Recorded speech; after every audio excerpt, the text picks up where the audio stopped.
The rain hammered against the windows of General Hospital like Port Charles itself was trying to warn everyone that the truth was finally coming. Inside the Metro Court, the atmosphere had shifted from elegant evening glamour to outright panic. Whispers echoed across the lobby. "Did you hear what happened at the PCPD? They arrested one of Sidwell's men." No, it's bigger than that." And at the center of the storm stood Anna Devane, gripping a classified file so tightly the edges bent beneath her fingers. Because after months of deception, manipulation, and carefully crafted lies, one man was finally ready to expose Cassius Faison, and his name was Fitzpatrick. Across town, Cassius paced nervously inside the old boathouse near Pier 55. The fake confidence he'd worn for months was gone now. The polished smile, the effortless charm, the illusion that he was Nathan West returned from the dead. All of it was crumbling. Ryan Paevey's shocking final storyline on GH had officially begun. Cassius slammed his fist against the table. "You told me Fitzpatrick was handled." Sidwell remained calm, seated in the shadows. "I said he was contained." "That's not the same thing." "It should have been enough." Cassius turned away, breathing hard. Fear wasn't something he handled well. Anger, manipulation, seduction, those came naturally. But fear exposed weakness. And tonight he was terrified. Because Fitzpatrick knew everything. Not just that Cassius had impersonated Nathan West. Not just that Sidwell orchestrated the entire scheme. But something even more devastating. The real Nathan West may have survived longer than anyone realized. At the PCPD, Dante burst into Anna's office. "Tell me this is fake." Anna slowly handed him the file.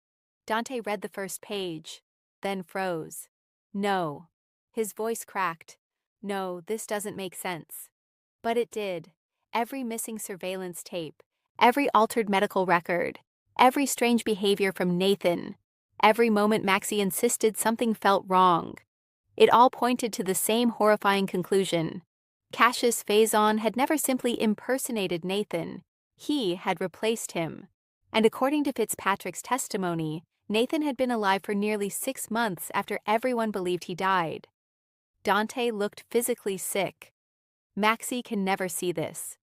But they both knew she would, because secrets in Port Charles never stayed buried. At General Hospital itself, Maxie sat beside Lulu, trying to process the latest disaster. Lulu still couldn't stop shaking. "I kissed him," she whispered. "I defended him.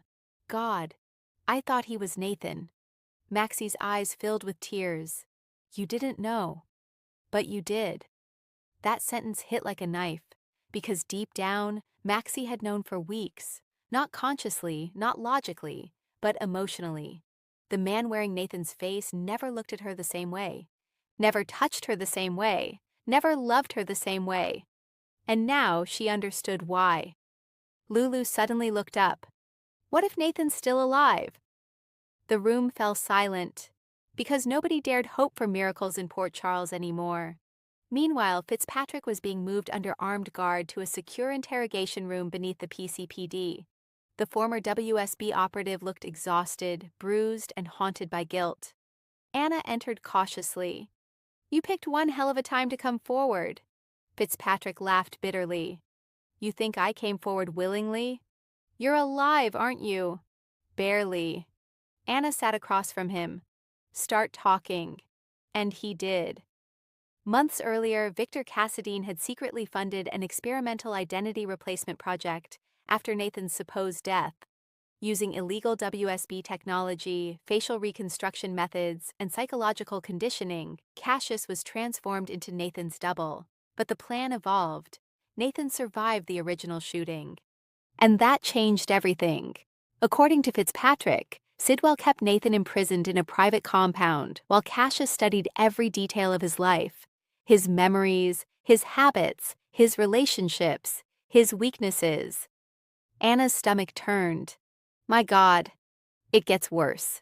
Fitzpatrick warned, and then he revealed the bombshell that would destroy everything. Cassius wasn't simply pretending to be Nathan for revenge. He was searching for something Nathan once stole from the Faison family.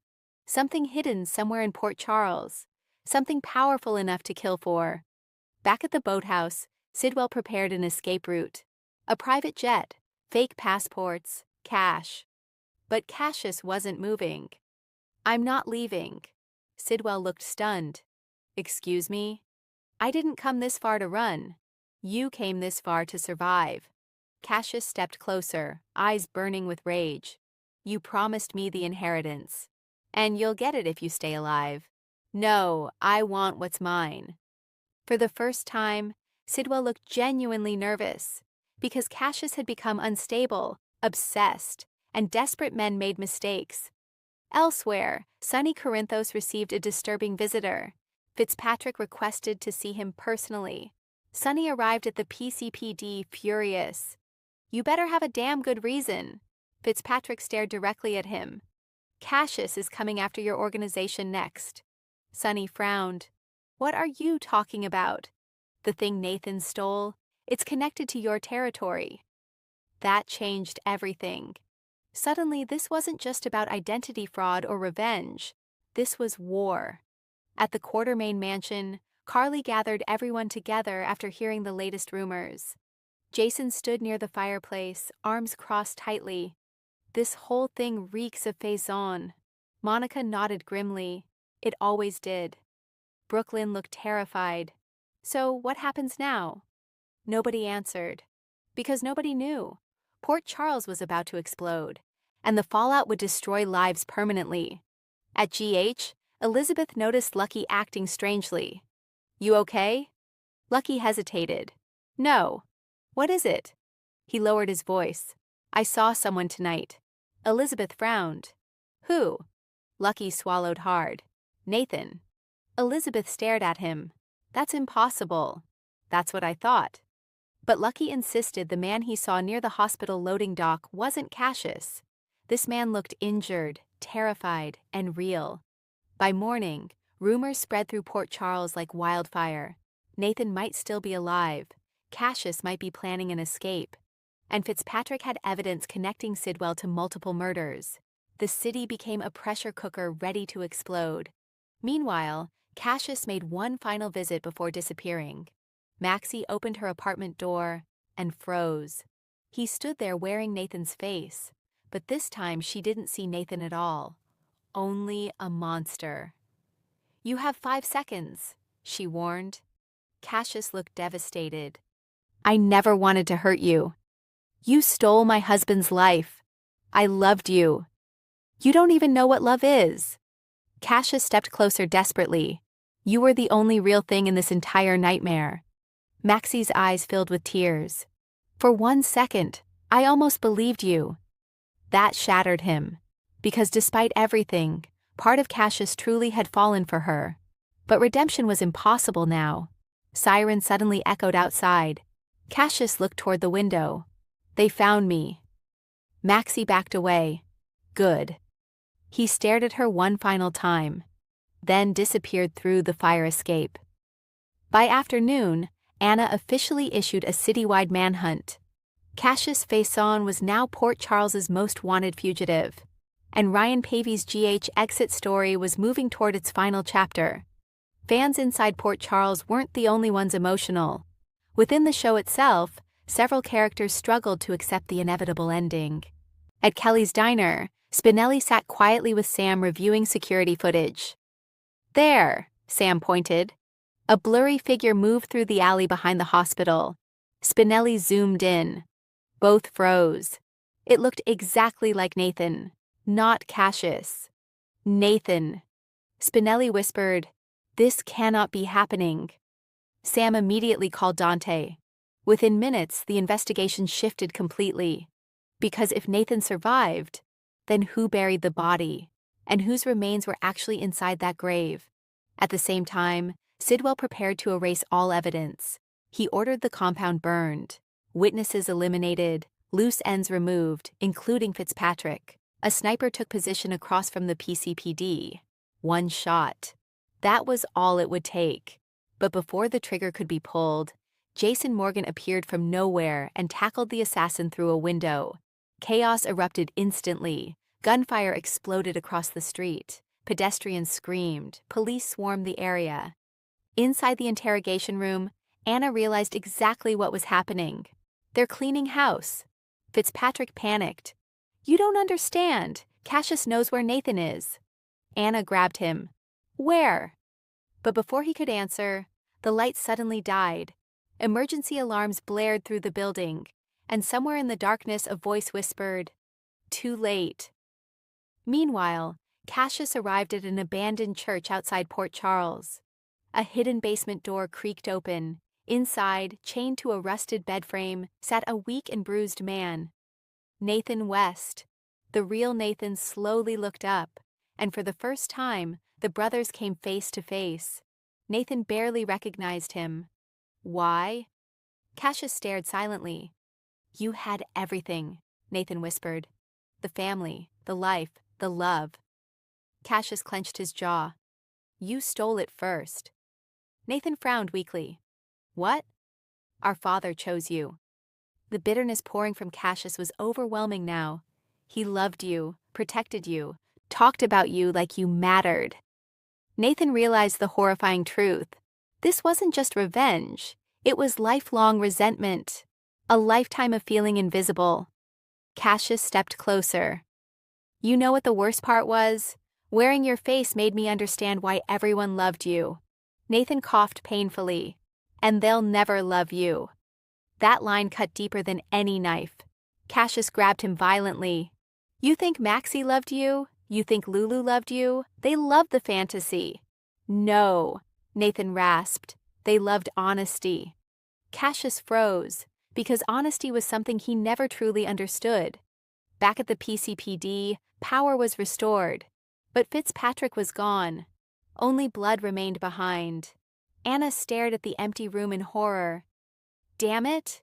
Dante immediately launched a citywide search, but everyone feared the same thing.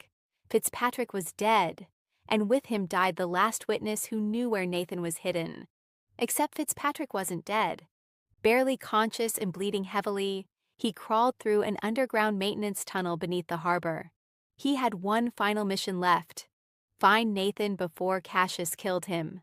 At General Hospital, Maxie struggled emotionally as memories flooded back. Every conversation, every kiss, every lie. Felicia tried comforting her. "You couldn't have known." "But I should have." "No." Maxie broke down completely. "I slept beside a stranger for months." That pain shattered everyone watching, because Maxie wasn't just grieving Nathan anymore. She was grieving the violation of trust itself. Elsewhere, Lulu sat alone at the pier when Dante approached quietly. "You okay?" "No." He sat beside her. "You loved him?" Lulu hesitated. "I loved who I thought he was." Dante nodded sadly. "That's not your fault." "But it feels like it." Their eyes met, and for the first time in months, the walls between them started to crack. Not because the pain disappeared, but because truth finally entered the room. As night fell, Sidwell made his move. He planned to leave Port Charles forever, but Cassius never arrived at the rendezvous point. Because Cassius had made a different decision. He returned to the church. Nathan looked barely alive now. Cassius quietly unlocked the chains. Nathan stared in disbelief. "What are you doing?" "I'm ending this." Nathan prepared himself for death, but instead, Cassius handed him a gun. "Go." Nathan frowned. "What?" "Run." "Why?" Cassius looked broken for the first time. "Because I finally realized something." Nathan stayed silent. "No matter how hard I tried, I could never become you." The confession hung heavily in the air. Cassius continued quietly. "I wore your face, spoke with your voice, lived your life, and it still wasn't enough." Nathan lowered the weapon slowly. "Cassius?" But sirens echoed outside.